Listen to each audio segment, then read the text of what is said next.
Hello everyone, I hope you people are doing well. So today I am back with another video. So मैंने अपनी last की video में बात किया था रिफ्लेक्सेस के बारे में, जहाँ मैंने 4 रिफ्लेक्सेस बताए थे। आज मैं जो बाकी के रिफ्लेक्सेस बचते हैं उनके बारे में डिस्कस करूँगी। जो आज रिफ्लेक्स में बात करूँगी उसमें से इम्पॉर्टेंट रिफ्लेक्स जो है वो है ATNR। ATNR क्या होता है? एसिमेट्रिक टोनिक नेक रिफ्लेक्स। इसका जो ऑनसेट होता है वो 18 वीक्स ऑफ जेस्टेशन होता है और ये मोस्ट प्रोमिनेंट होता है 1 to 3 मंथ्स ऑफ एज और ये डिसअपियर हो जाता है 4 to 6 मंथ्स में। अब मैं आपको बताऊंगी कि आप इसको कैसे परफॉर्म कर सकते हो। इस डॉल के थ्रू मैं आपको डेमो दूंगी, आपको समझ में आएगा। इसमें हम क्या करते हैं, बच्चा जब सीधा लेटा होता है, इस तरह से सीधा जब लेटा होता है बच्चा, तो हम बच्चे की गर्दन को एक साइड में रोटेट करते हैं, या तो राइट साइड या तो लेफ्ट साइड, जिस भी साइड आप रोटेट कर रहे हो। बच्चे की गर्दन को हम एक साइड में रोटेट करते हैं इस तरह से। तो जिस साइड में मान लो कि मैंने इस डोल का जो है वो राइट साइड में रोटेट किया है, तो राइट साइड में जहाँ मैंने रोटेट किया उस साइड की एक्सट्रीमिटी यानी कि अपर हैंड एंड लेग, वो दोनों के दोनों ऐसे सीधे एक्सटेंशन में चले जाएंगे। ये हाथ जैसे डॉल का एक्सटेंशन में है, ये पैर भी ऐसे बाहर की साइड चला जाएगा। और अपोजिट साइड जो है, मान लो कि ये वाला लेफ्ट वाला साइड जो है अपोजिट साइड है, ये इस तरह से, और ये लेग भी जो है इस तरह से फ्लेक्शन में चला जाएगा, यानी कि मोड़ लेगा बच्चा अपोजिट साइड को, और जिस साइड का हम परफॉर्म कर रहे हैं उसको खोल लेगा। अब मैं आपको बताती हूँ कि अगर ये 6 महीने से ज़्यादा परसिस्ट करता है तो बच्चे में क्या प्रॉब्लम हो सकती है। बच्चे को फीडिंग में इशू आ सकता है। मिड लाइन रीच आउट्स जो होते हैं, मिड लाइन ये होता है मिड लाइन रीच आउट्स, यानी कि बच्चा कोई ऑब्जेक्ट ले रहा है तो उसको यहाँ तक रीच आउट्स करने में प्रॉब्लम होती है। उसको फीडिंग में दिक्कत हो सकती है, विजन ट्रैकिंग में उसको प्रॉब्लम हो सकती है, क्रॉलिंग में बच्चे का प्रॉब्लम हो सकती है, रोलिंग में प्रॉब्लम हो सकती है। और इस रिफ्लेक्स के बाद 4 to 6 मंथ्स के बाद STNR जो होता है वो डेवलप होता है। STNR नेक्स्ट रिफ्लेक्स है। STNR मीन्स सिमेट्रिक नेक टॉनिक रिफ्लेक्स, सिमेट्रिक टॉनिक नेक रिफ्लेक्स। तो इसमें क्या होता है कि इसका ऑनसेट जो होता है, अभी मैंने बताया कि जस्ट ये जब ATNR फिनिश होता है उसके बाद ही डेवलप हो जाता है। तो इसका ऑनसेट जो होता है वो 4 to 6 मंथ्स होता है और ये डिसअपियर होने लग जाता है 8 से 12 महीने की एज में।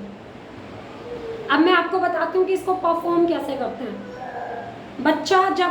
बच्चे को क्रॉलिंग पोजीशन में रखना है, यानी कि दोनों हाथ और दोनों नीज पे, जैसे कि बच्चे को हम बोलते हैं लोकल बेसिक लैंग्वेज में घोड़ा बन जाओ। जब बच्चा वो बन जाता है, दोनों हैंड्स पे आ जाता है, दोनों नीज पे आ जाता है, उस टाइम पे हम बच्चे की गर्दन नीचे करनी है, इसको फ्लेक्शन बोलते हैं। बच्चे की उस गर्दन जब नीचे होगी तो हाथ जो होंगे बच्चे के वो मुड़ जाएंगे, फ्लेक्शन में चले जाएंगे, और जो लोअर एक्सट्रीमिटी है यानी कि उसके लेग्स जो हैं वो एक्सटेंशन में हो जाएंगे। जैसे बेयर नहीं होता भालू, उस वाली पोजीशन में बच्चा आने की कोशिश करेगा, हाथ ऐसे करके पैर पीछे से भालू की तरह उठाने की कोशिश करेगा। और इसका सेकंड पार्ट है कि बच्चा क्रॉलिंग में ही रहेगा, उसको एक्सटेंशन देना है नेक का, यानी कि ऊपर की साइड देखेगा बच्चा। जब ऊपर की साइड देखेगा बच्चा तो उस टाइम पे बच्चे का जो हैंड्स हैं वो फ्लेक्शन में चले जाएंगे, और उसका जो लोअर एक्सट्रीमिटी है, उसके हैंड्स जो है वो एक्सटेंशन में चले जाएंगे और उसकी जो लोअर एक्सट्रीमिटी है वो फ्लेक्शन में चली जाएगी, जैसे बच्चा W सिटिंग में बैठता है।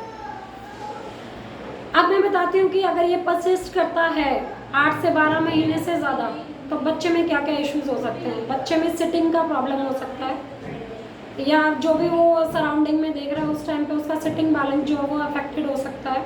इसमें रोलिंग बच्चे का अफेक्टेड हो सकता है, और जो इसकी रेसिप्रोकल क्रॉलिंग होती है बच्चे की वो भी अफेक्टेड हो सकती है। नेक्स्ट रिफ्लेक्स है टोनिक लेब्रेंथाइन रिफ्लेक्स, TLR।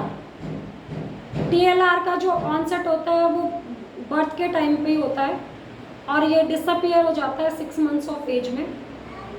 अब मैं बताती हूँ इसको कैसे परफॉर्म करते हैं। इसको परफॉर्म करने के लिए जब आप बच्चे को सीधा लेटाते हो, यानी कि सुपाइन पोजीशन में, जब बच्चा ऐसे सीधा लेटा है उस टाइम पे बच्चा क्या करेगा, अपनी सारी एक्सट्रीमिटी को इस तरह से, पूरे हाथ पूरे पैर इस तरह से खोल लेगा, यानी कि उसकी एक्सटेंशन टोन जो है वो इंक्रीज हो जाएगी। और जब हम बच्चे को इस तरह से उल्टा लेटाएंगे, प्रोन पोजीशन में लेटाएंगे, तो उसकी जो फ्लेक्शन टोन है, बच्चा इस तरह से अपने हाथ और अपने पैर इस तरह से फ्लेक्स कर लेगा, तो उसकी फ्लेक्शन टोन जो है वो इंक्रीज हो जाएगी। अगर ये परसिस्ट करता है तो क्या प्रॉब्लम हो सकती है? अगर ये परसिस्ट करता है तो ट्रंक और हिप का जो फ्लेक्शन है वो अफेक्टेड होगा। जब सुपाइन से बच्चा जैसे सीधा जब बच्चा लेटा है तो उठने की जब कोशिश करता है तो उसमें प्रॉब्लम होगी। रोलिंग जो होती है बच्चे की उसमें प्रॉब्लम होगी, उसके इनिशिएशन में प्रॉब्लम होगी। नेक्स्ट मैं बात करूँगी stepping, dancing and walking reflex के बारे में। स्टेपिंग, डांसिंग, वॉकिंग रिफ्लेक्स में क्या होता है कि इसका ऑनसेट जो है वो 28 वीक से लेके 30 वीक्स तक ऑफ जेस्टेशन तक शुरू होता है और ये डिसअपियर हो जाता है 3 मंथ्स ऑफ एज में। अब हम इसको कैसे परफॉर्म कर सकते हैं? अब इसको परफॉर्म करने के लिए आपको बच्चे को इस तरह से आर्म पिट से उठाना है। जब आप बच्चे को ऐसा सीधा आर्म पिट से उठाओगे तो आप देखोगे जब भी वो अपने सोल को टच करेगा सरफेस पे तो इस तरह से वॉक करने की कोशिश करेगा। आपको ऐसा लगेगा कि बच्चा वॉक कर रहा है, वो अपने स्टेप्स को अप एंड डाउन करेगा। नेक्स्ट मैं बात करूँगी इसमें इम्पॉर्टेंट बात ये है कि ये रिफ्लेक्स जो है वो रीअपीयर हो जाता है 12 मंथ्स की एज में, तभी बच्चा जो है वो वॉकिंग इनिशिएट करता है अपनी। नेक्स्ट मैं बात करूँगी स्पाइनल गैलेंट रिफ्लेक्स के बारे में। स्पाइनल गैलेंट रिफ्लेक्स का जो ऑनसेट है वो 20 वीक्स ऑफ जेस्टेशन है और ये डिसअपियर हो जाता है 6 मंथ्स ऑफ एज में। अब इसको हम कैसे परफॉर्म कर सकते हैं? इसको परफॉर्म करने के लिए बच्चा ऐसे लेटा होगा उल्टा। इस साइड पे हम क्या करेंगे, बच्चे को स्ट्रोक देंगे। हम पेल्विस से लेके नेक तक बच्चे को स्ट्रोक देंगे। जब हम ऐसे पेल्विस से लेके नेक तक जब बच्चे को हम स्ट्रोक देंगे तो बच्चा जो है अपनी स्पाइन को इस तरह से लेटरल साइड में इस तरह से फ्लेक्स कर लेगा। लेटरल साइड मीन्स ये जो साइड है इस तरह से इसको फ्लेक्स कर लेगा, इस तरह से फ्लेक्स करेगा और अपने हिप्स को जो है वो उठा लेगा। नेक्स्ट मैं बात करूँगी मोरो रिफ्लेक्स के बारे में। मोरो रिफ्लेक्स जो है वो आप बहुत इंपॉर्टेंट रिफ्लेक्स है। आप इससे पता लगा सकते हो कि बच्चा प्री टर्म का है कि फुल टर्म का है। अब इसमें 3 पार्ट होते हैं। सबसे पहला पार्ट है ओपनिंग ऑफ आर्म्स। ये बच्चे का अपीयर होता है 28 वीक्स ऑफ जेस्टेशन में। सेकेंड इसका पार्ट है abduction and extension. Abduction means बाहर बच्चा इस तरह से हाथ खोलेगा और एक्सटेंशन कर लेगा। एक्सटेंशन मीन्स ये आगे वाली ये पीछे की मूवमेंट होती है। तो बच्चा अबडक्शन कर लेगा। ये जो आता है ये आता है 32 वीक्स ऑफ जेस्टेशन में। और इसका थर्ड जो इम्पॉर्टेंट है वो है अडक्शन एंड फ्लेक्शन। ये आता है 37 वीक्स ऑफ जेस्टेशन में, जब प्रेगनेंसी का जो टाइम होता है वो पूरा हो जाता है। 37 वीक्स की जो है प्रेगनेंसी फुल टर्म मानी जाती है, तो उस टाइम पे ये वाला अपीयर होता है। जब हम इस टेस्ट को परफॉर्म करते हैं तो बच्चा जो है वो रोता है उस टाइम पे। इसमें हम परफॉर्म करने के लिए क्या करेंगे, बच्चा इस तरह से लेटा हुआ है, हमें क्या करना है, बच्चे का हेड जो है हेड साइड से हमें बच्चे को हेड जो है बच्चे का इस तरह से 30 डिग्री हमें लिफ्ट करना है। जब हम बच्चे का हेड इस तरह से लिफ्ट करेंगे तो हमें सडनली उसको ड्रॉप कर देना है। तो हम जब ये सडनली ड्रॉप करेंगे तो मैंने जो ये 3 चीज़ें आपको बताई है, 3 पार्ट जो बताए हैं वो बच्चे में देखने को मिलेंगे। अगर इसका फर्स्ट और सेकंड पार्ट सिर्फ 2 ही पार्ट आपको देखने को मिल रहे हैं तो मीन्स बच्चा प्री टर्म का है। थर्ड जो पार्ट होता है वो फुल टर्म डिलीवरी में ही होता है।